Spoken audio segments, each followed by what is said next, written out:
Hello, everyone. Welcome back to English Champion. On this episode, a discussion about the connection between public schools or K through 12 schools and the university, because there are things that are quite distinct between K through 12 levels and the colleges, and there are other things where there's actually some overlap, and there are some policies and some things that are done by administrators at low levels that are exactly the same at high levels. So I wanted to talk about that, and the reason why it came to my attention, I've actually thought about this for a very long time. I talk about this with colleagues all the time, but there was an article in our local newspaper. Here in Arizona, of course, we have the Arizona Republic, but we also every once in a while get kind of local town papers thrown on our doorstep. And so the Scottsdale Progress was in my driveway this week. And an article popped out that I thought, oh, this talks about something I've been talking about with colleges for a long time. And so I thought I'd explain what that is.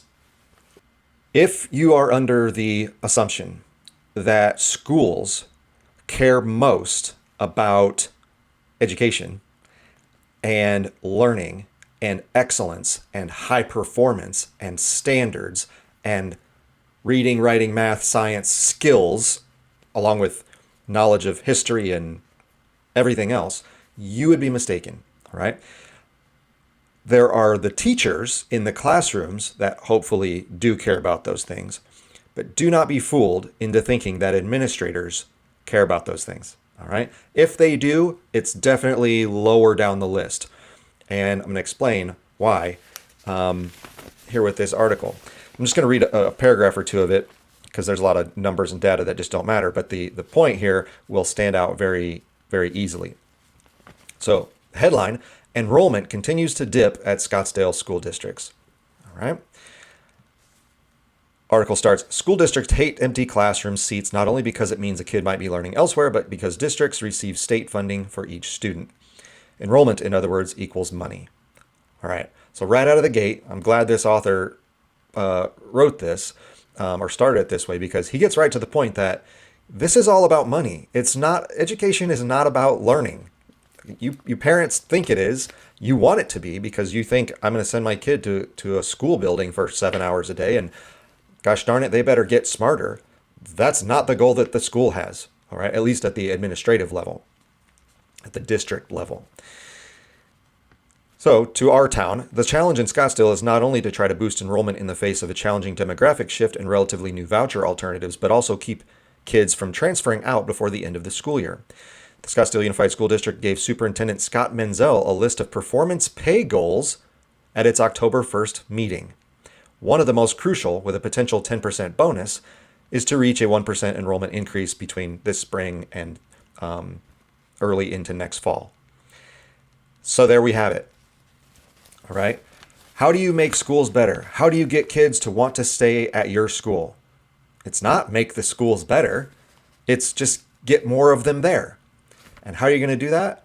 You're going to pay, not the teachers, not the ones who are actually doing the work. You're going to pay the administrator. This is how it always goes. So this guy's job is to create a 1% enrollment year over year, hopefully, in the public schools. And with that, if he does it, he gets a 10% bonus. This guy, I don't know his salary. Scottsdale's a fairly large town and, has some money. So I'm sure he makes $200,000 probably. And now if he is able to just drag enough new butts into seats, or at least don't let the old butts leave their seats, he gets to get a $20,000 bonus probably. All right. Do the teachers get $20,000 bonuses? No. So, just final little section here. That will not be easy as the enrollment tide in Scottsdale's public school district has been going the other way, with officials blaming a decline in children in Scottsdale as well as competition from charter and private schools. And then, as I said, there's a whole bunch of data from previous years that doesn't really matter, but it's been declining for 5 or 6 years now. Every year drops a little bit. So the demographic issue is accurate. Scottsdale tends to be a bit of an older community, and so there's just lots of people who don't have small kids anymore. Lots of grandparents around, but not as many young families as there are in other parts of the valley. Scottsdale's also a fairly, in many ways, a fairly well-off community as well. So, wealthier families tend to have fewer children as well. So, if you only have one kid, by that time that kid, leaves school, there's no one to replace them. And so that is part of the demographic issue here in our specific city. But also across Arizona, we have tons, as I said, of charter and private schools, which is great for building competition. And the public schools don't like it because they're pulling those students away, because parents are looking around going, yeah, that charter school or that religious private school or whatever, that prep academy, they're doing things better. Kids are smarter that go there. So I want my kid to go there instead. And now the public schools are losing students, which means, of course, they're losing state funding. So that's the big plan. Now, how exactly is this guy going to do this? It doesn't say in the article. He just has a plan. And all it says is, this is what's so great. By the end of the article, it just says, using a marketing push. Oh, marketing. You're just going to try to convince people how great it is.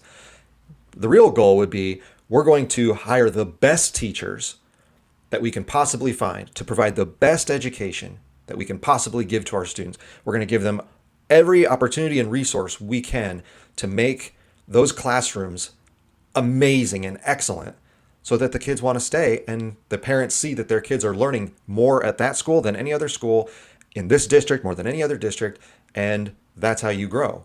No. We're just going to do a better job of marketing. All right. So this is what administrators do. They think in the short term. It's just, how can we get more by next year? That's all that matters. It doesn't matter if the kids aren't as smart. It doesn't matter. Nowhere in here does it say that they care about, kids' reading levels or science skills or any of that stuff. It's just, how many more butts can I put in a chair? That's it. So you might think, well, maybe this guy's some sort of expert at this. And when I looked into his background, because I didn't know who this guy was, he's been an administrator for the last 18 years. He has a I don't know if it was an EDD, probably an EDD, in educational leadership, which is nonsense. And so, was he ever a teacher? In his bio, it doesn't say. Is he a scholar? No. All he's been doing for the last 18 years is jumping from district to district, probably for pay increases. And he's back from the Midwest, so he's probably looking for warmer climate and less bad weather. And his job is to just market better. So that's the life of an administrator, okay? Of many I'm not saying all of them. Many of them is they're not in the they don't have experience in the classroom. And if they did, they got out of it because they realized, one, it's a lot of work. And for whatever reason, our stupid system is built that administrators make way more money than the people on the ground with the boots on the ground, the ones in the actual classrooms serving kids. It's completely backwards. So of course, this is why people go into administration. This guy probably, again, I don't know, his bio doesn't say, he's probably never taught, or if he did, he got out really quickly because he saw, oh, it's a gold mine. If I just go say, we're going to grow, we're going to get more kids. Doesn't matter if they're not very smart, just get them in the door. So, this is going on at the K through 12 level, but the reason that I'm so passionate about it is because this is also what happens at the university level. We might think it's very different because K through 12, again, as it mentions, the state is funding that, which basically just means, a government official with a gun reaches into my back pocket and takes my money against my will. So that's what state funding means. And that's what this guy's after is, if he gets more kids in the schools, then they can reach more money into my pocket because that's where it comes from. We might think it's different because it's state funded, whereas colleges, the kid or the family has to pay the tuition. But that it's actually not as sharp a distinction as you think, because university administrators are doing the exact same thing. Very few of them actually care about the academic excellence of their university. They care about just growing the school, get more kids in the door. All right. Again, there are some that stick to whatever their stated mission is, and they're aiming at excellence, and they have very rigorous admission standards, and they're very exclusive. They cap their enrollment. They don't want to keep growing because they want what they have to be excellent, and they want to make it elite. And those schools, I would assume, are probably doing the right thing. But that's not most schools. Most schools will take anybody with a pulse and an open credit card. That's what happens. And they are compensated exactly the same as this guy in the public realm. They get bonuses or high salaries or both based on growth. Doesn't matter if the students don't graduate. Doesn't matter if, they're accepting kids with a 1.0 GPA. No, get them in the door. Because if we do, first of all, I get a bonus, which is great for that person. But secondly, how are they going to get that kid in the door? Well, what they do is they offer kids, regardless of who they are, scholarships to convince them to come. Now, this is normal at the high level where, you have some 4.0 student at high school. He's in National Honor Society. He's got admitted to various Ivy League schools or something, and you want to get that kid at your school. Yeah, you offer him a full ride scholarship and say, we really want you here because you're really smart. You're going to add something great to our campus environment. We want you to someday say that you're a proud graduate of our college. So please come here. We'll pay for your tuition. That's normal. That's always gone on. It's the same thing with athletics. If you're a superstar athlete, they pay for it. But that's what's happening is the scholarships or the tuition assistance programs are not just for the elites. It's for everyone. Well, it's not for everyone. It's for all the other kids who aren't sure where they're going. That's what it is. So if you're a kid who can't really get into other schools because your grades aren't good enough, and you're not even sure if you really want to go to school anyway, you're just kind of looking at it as an option, and school costs whatever, $30,000 per year. What the school will do is, in order to entice you to come to their university, they know you don't have $30,000. Nobody has $30,000. So how do they get that kid who isn't even sure if he likes college and had horrible GPA in high school and probably isn't going to be a good student anyway? How do you still get that kid to come? Well, you give him a scholarship or some sort of tuition break. And so now you say, look, you've earned, or we've decided you deserve, through some hardship or whatever, this tuition discount. Instead of $30,000, which is full price normal tuition, you only need to pay $10,000. And the kid goes, wow, that's quite a deal. I didn't even think I wanted to go to school, but if it's going to be relatively inexpensive compared to what it could have been, and I can try to get an education, I can try to make myself more marketable by getting a diploma, all right, I'll do it. So now instead of $0, because that kid, again, couldn't even probably get into your school, or he wasn't sure if he wanted to go anyway, or he was going to go to somewhere else that was cheaper or closer to home or whatever, you've now enticed him. And instead of getting $0 because he went somewhere else, you now got $10,000. So that's what schools do, is they're like, well, better some than nothing. And so then the administrator gets to go, look what I did. I brought a kid to this school. Yeah, he's not actually paying full tuition, but I brought him here. So where's my bonus, please? Because look at how much growth we've had. You might think, well, that sounds good because we're giving opportunities to kids who, again, otherwise maybe wouldn't go, or it was too expensive. And so now they get an opportunity. And fair enough, if that's what schools want to do, that's fine. But again, we're reducing the merit out of this because everyone gets it. Trust me, I've seen the books, okay? I've seen the paperwork on this. This is what happens. You have a kid who should not even have gotten into the school, all right? Doesn't qualify, and yet gets tuition discount, a scholarship for coming to that school. The real tragedy of all this is the people who are stuck paying the actual bill. Because again, the smartest kids, they get the discounts because they've earned the actual scholarship. They're in competition with all the other schools, and so schools are kind of fighting over, please come to our school, we'll give you this, we'll give you this. So those kids aren't paying any money. We also know the lowest kids aren't paying hardly anything at all either. So how does a school stay afloat? Well, all the kids in the middle have to pay full price. So now you get a kid who, let's say this kid is a B student. They aren't at the top to get a full academic scholarship or even a partial maybe. They're kind of a, B minus C plus kid. They're also not low enough to be a threat to not come to school at all. This kid wants to go to college. And maybe he selected your college because you're close to home. You have a specific major that maybe other schools don't have, kind of a unique path of study that the kid wants to be a part of. Maybe the kid likes your belief system, your campus kind of ethos, your mission, whatever guiding beliefs your school might have, whatever. And that kid, he wasn't looking at going elsewhere. He doesn't want to leave the state. He doesn't want to go to a school that doesn't have his program. He wants to go to your school. And so well, he's going to come here anyway. We already know he likes it here, and he doesn't qualify for anything else. We're not going to lose him because he already really wants to be here. So we'll make him pay full price. So that's the craziness of it. Here's a kid who actually wants to try to better his life. He's doing what he can. He's just not, he's not an A student. He's a low B student, or he's good enough, but he kind of falls in that middle area, and that's who the schools take advantage of. They make them pay full price. Meanwhile, the top students and the weakest students get all the discounts. And so the school stays afloat and they maintain their budget by trying to have enough of those kids in the middle who fork over the full tuition so that they can afford to give the discounts to the people on the top and the bottom.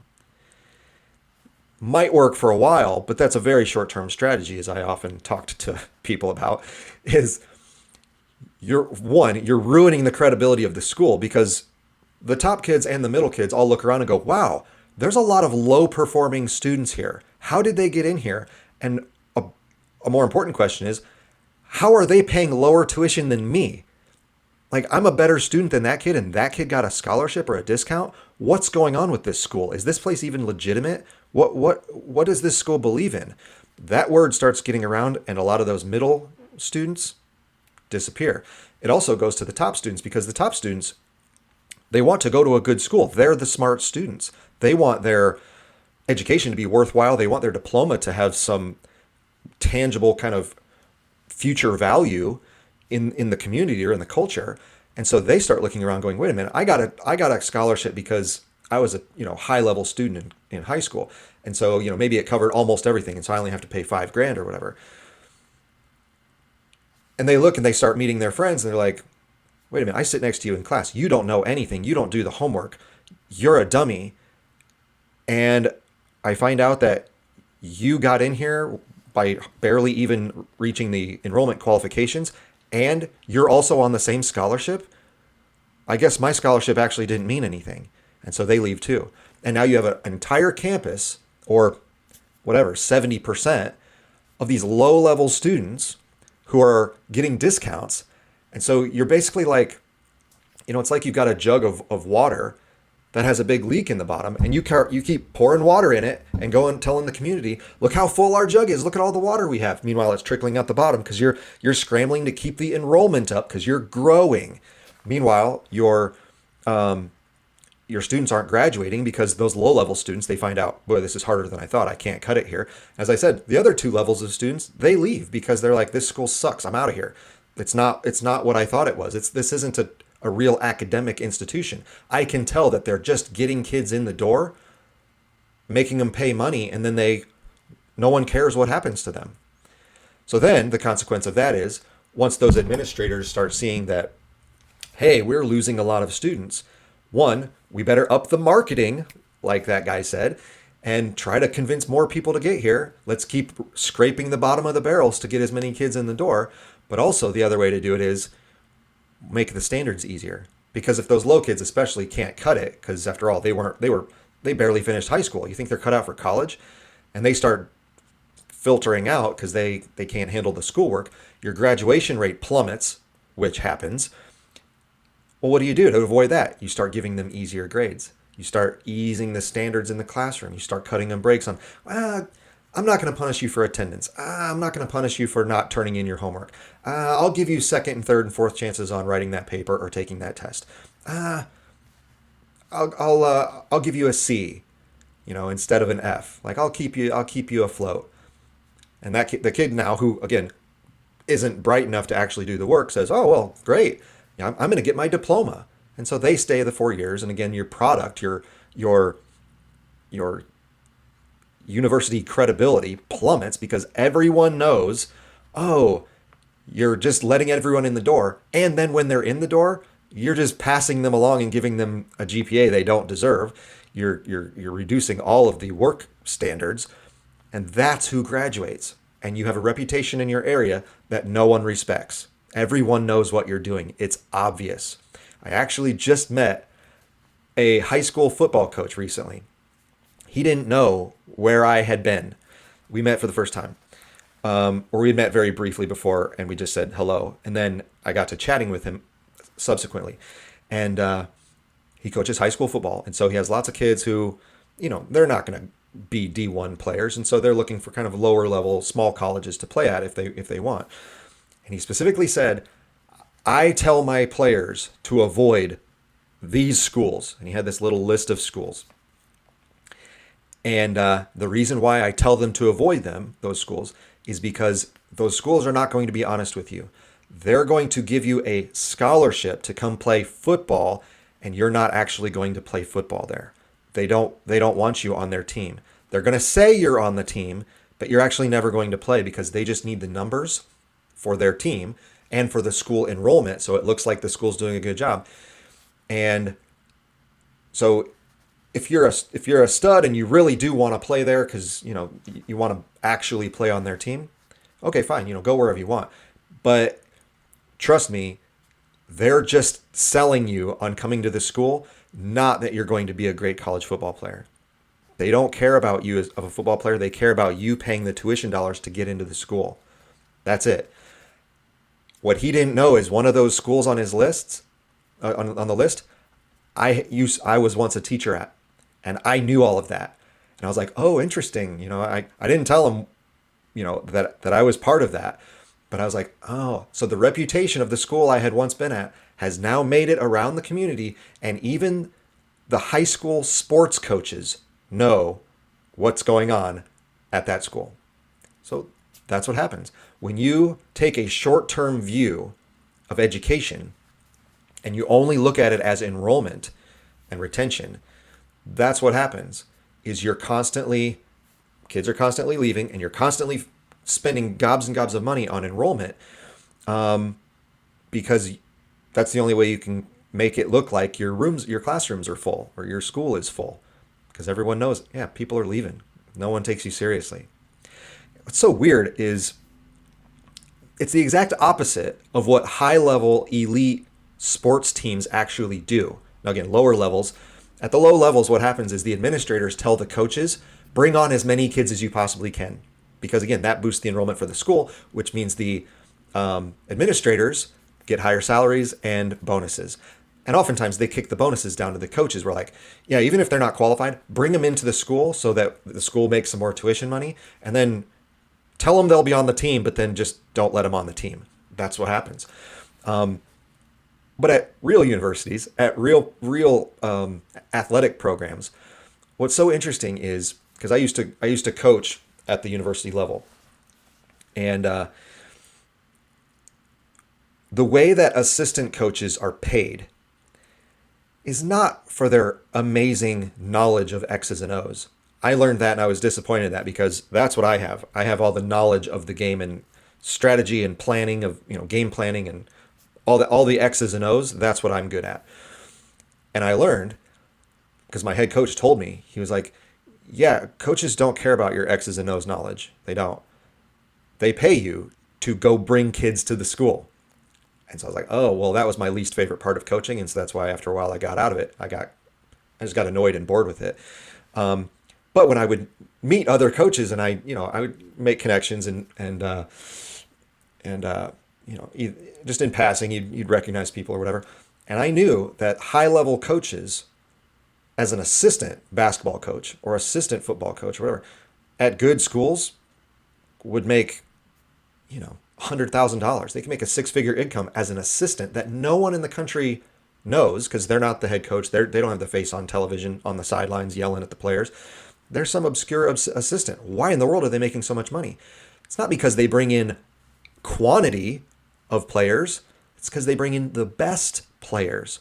So from a basketball standpoint, if your roster, if you're only going to have basketball, usually have 12 guys, maybe 15 if you just have extra guys in case there's injuries or whatever. Like, the coach doesn't get paid based on having more basketball players. The coach gets paid on having the best basketball players. So it's completely backwards from what other forms of education do. The other forms of education don't, those administrators don't get bonuses based on how many kids they brought in that took AP exams, or how many kids end up graduating and going to graduate school. The academic side of it, the excellence side of it, doesn't matter in their version of enrollment. They only get paid based on quantity. It's completely backwards. Think of it again. School systems only care about getting kids in. But high-level athletic programs don't operate like that. They operate on excellence. They're trying to be the best team in the country. They're trying to win games against their opponents. It's the exact opposite.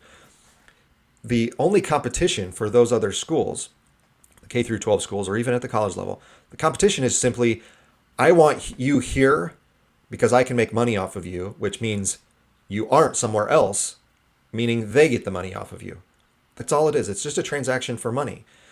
Again, high-level sports, it's, I want you here because you're awesome, and you're going to make our team awesome, and you're going to make our school awesome, and we're going to be really successful, and that's how we're going to build our reputation, is by being awesome. Opposite of what schools actually do. So there's this weird, I always, because of my athletic background, I constantly talk about how athletics and academics should be treated the same. That's how you, because they both would pursue excellence, and yet we don't. In academics, we pursue convenience, just numbers. It has nothing to do with high achievement. And in sports, we do. If you lose games because you have untalented players, you get fired. Yet school districts, if you have untalented students, as long as you have a bunch of them, you get a bonus. It's crazy. This is how education is. If you don't know already, I'm pulling back the curtain on how things operate. It's always about money, not about education. It's not about intelligence and skill building and developing good quality students. It's only about how many students do you have. All right. So it's like having a basketball team with 70 guys on it. Like, who cares if you have 70 guys? You need 12 really good guys. That's what you need. It's like having a football team with 200 guys on it. You don't need 200 players to have a football team. You need about 60, 70, something like that. That's it, of really good players. So this is why public funding is so backwards, is because all it does is incentivize people, administrators, to just racing to the bottom of the barrel to find anyone to come in the door. That's it. There's no incentive for excellence. Let me finish with this analogy to prove this point. Back in my hometown, there was this Mexican restaurant that I used to really like. Very Americanized Mexican, not nearly as good as Mexican food out here in Arizona. But I used to go there as a teenager because their food was really cheap, and as a teenager, I could go and get a meal for just a couple bucks. It was great, and so my buddies and I would go there, and what I started noticing was that I would go and get my normal meal. I usually got 2 enchiladas and a soda, and it was like $7 or something. It was great. And my buddies, though, would show up and just get chips and salsa because that was free, and maybe just water, or maybe they would get a soda and they'd spend $1. And so then they would just hang out there for however long and just keep eating chips and salsa and getting free refills on their $1 soda. Well, I stopped going to that restaurant with those friends, and I would choose other friends to go with because that wasn't okay. I don't think it's appropriate to go to an establishment, take up space, use their resources, eat for free, and then leave. I didn't think that was okay. Even as a teenager, I was like, that's not appropriate. And so from then on, I would only go out to eat at that restaurant with my buddies who I knew we were all going to get a meal and actually hang out and eat a full entree. So this is what happens at universities. All right. Again, K through 12 is a little different because everything's, quote, free. But anywhere where you've got to pay something, this is what happens. So that restaurant is just like many universities today. They do whatever they can to get you in the door. And maybe you only had to pay a fraction of what a full meal would cost, just like you only have to pay a fraction of what full tuition would cost. And then the people go, wow, look how crowded our restaurant is. We're really packed tonight. Without realizing that, yeah, only about a third of the people in here are actually buying meals. And so you're wasting money and electricity and air conditioning and chips and salsa and the server's time because they have to come around and refill your stuff and they got to make sure everything's okay. And you're spending a bunch of money to serve those people and they're not actually kicking enough back. You're hoping that there's enough of us that pay full meals, just like those middle level students, to keep your business afloat. But then you get to go tout, and if you're the boss, you get to say, hey, I should get a bonus because look how full the restaurant is. It's like, yeah, it looks like it's full, but you're not actually getting the best clients. These aren't the best customers for the restaurant. You'd be better off as a restaurant only being half full and everyone in the booth ordering a full meal, maybe ordering a margarita, maybe staying around and ordering dessert because they love it so much, because you have the highest quality staff, the food is great, the atmosphere is nice and fun, and you want to stay there and spend your money because you know how quality it is. And then you leave and you go tell all your friends, hey, go to that restaurant. It's the best place in town. It's great. Go check it out. Instead, at universities, they get you in the door. They say, look how full we are. We're growing. And yet they're scrambling to keep the doors open, actually, even though they're full, because no one's paying full tuition, because those aren't the best customers for you. And so then what happens is they leave. And what's the best they can do? They go tell their friends, hey, you should go to that place because they give you free chips and salsa. Like, that's not the customers you want. You want customers who care about the restaurant for what you serve and are willing to pay for it and are willing to advertise for you.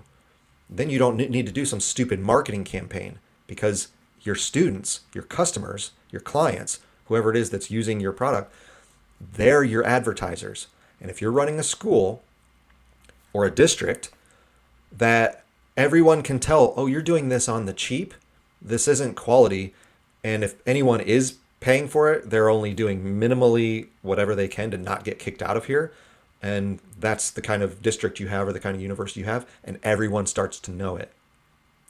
So again, I used to work at a school like that we all could tell, oh, you're just getting kids here to get their money, and you don't care that they don't actually qualify to be here, and you don't care that they actually quit and leave. You just wanted their money.